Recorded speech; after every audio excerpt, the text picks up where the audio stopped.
primary was at a little town called Chickasha, Oklahoma.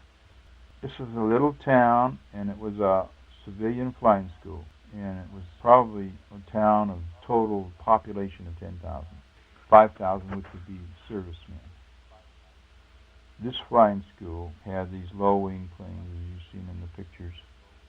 And I had a lot of trouble hearing because the intercom, you always flew up front, and you could hear it through your helmet through a tube. It's like a hose, like talking through a hose. This tube came through aluminum pipes, and then at the back of the headset on each side you had a Y in here, and these two rubber hoses hooked up to the earphones. That was your earphone. And they just talked through this hose. It wasn't electric at all. It wasn't like this stuff here. And so you couldn't turn the volume up and boom it out like you'd like I could have. Later, after I got into basic training and we got the BT-13, it had all that. And I could turn the volume up and knock my head off. And I could always hear there, so it was no problem. But in beginning training, it was very difficult for me to know when I had the plane, and he had his rules and everything, and I didn't quite remember him. And he had this business of shaking the stick. You see, I always had a hold of the stick when he had it too, so whenever he would fly back and forth, and I didn't really know for sure when I had the plane. One time the plane was flying itself for quite a while. In fact, we almost flew into the ground. He said, "What are you doing?" "I'm not doing anything. What are you doing?" Anyway, he put me up for elimination. In order to eliminate a pilot, the civilians had to turn you over to the Air Force. There was always an Air Force guy there who represented government. And so they put me up for elimination, which I always expected would be pretty quick. I would be washed out. And so I really probably wasn't trying as hard as I could have, because I was so thoroughly sure that I would never make it as a pilot. So this morning I went out there, and I probably didn't really realize how serious it was. They have two kinds of airplanes there at that time. Some of them were made out of wood and fabric, and some were made out of aluminum and fabric. And the more aluminum in them, the heavier the plane was. And the more modern ones were more aluminum than they were wood. Some of the older ones that were really wooden were light, and they flew beautifully. Well, I had never got one of these until this check ride. And I got one of these real light planes, and it just flew, just like it knew where to go. Everything I did was perfect. I just flew it and greased it in, made good landings and everything. And made 2 or 3 landings. I remember this lieutenant got out and he says, "Kemp, you want to go alone?" See, I hadn't soloed yet. They hadn't turned me loose because they were afraid I was going to kill myself. So when we were kids, see, we used to make these carts that had 2 back wheels, like 2 before cross, with 2 wheels, a little seat and a lean up against, and we get on the hills and coast down.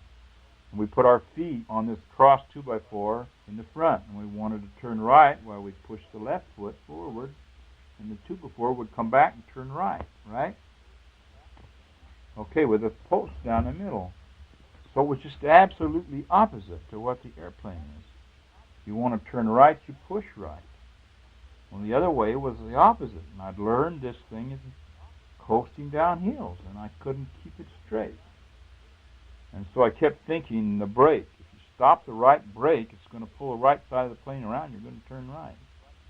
So in taxiing and on landing, it's very critical right at the first when you're just setting down.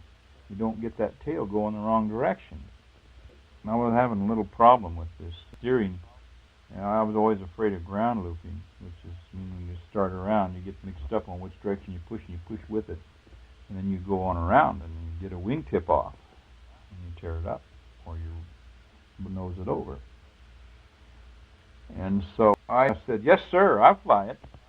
I really wasn't afraid of the airplane. I probably didn't have that much sense.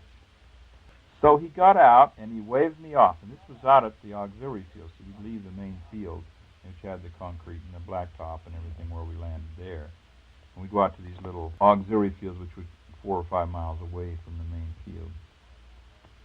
And so I took it on around by myself, made a good landing, he waved me on, went around again, made a good landing, waved me on again. He's standing out there, and he said, "Now, when I wave you, either you come in or you go on out." So I went around the 3rd time I come in, I got mixed up on my ground looping, and I started around, and I jammed the left brake, and I caught it on a 90 degree. I dang near ground looped it, but I didn't. I caught it and straightened it out. Finally, so he says, well, let's go up again tomorrow. So we flew back, and I landed the door right there. And anyway, the next day, I got a brand newer airplane. I didn't get that good old plane again. And I couldn't do anything right. And so he landed the auxiliary field, and I landed a few things. No good. He got out on my wing, and he says, Kemp, I'm giving you one more chance. Either you land it right this next time, or you're through. And I greased it in. He says, okay, you're the first one I've passed this year. Everybody else they've sent me, I've washed out.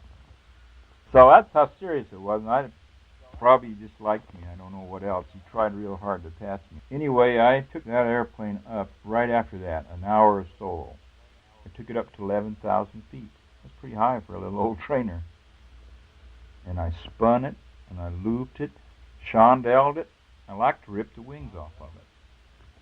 Did all of the stuff that we were training to do, and, you know, for the first time I actually proved that I could fly that airplane, that I knew what was going on, and it was going to mind me. I taught it a lesson.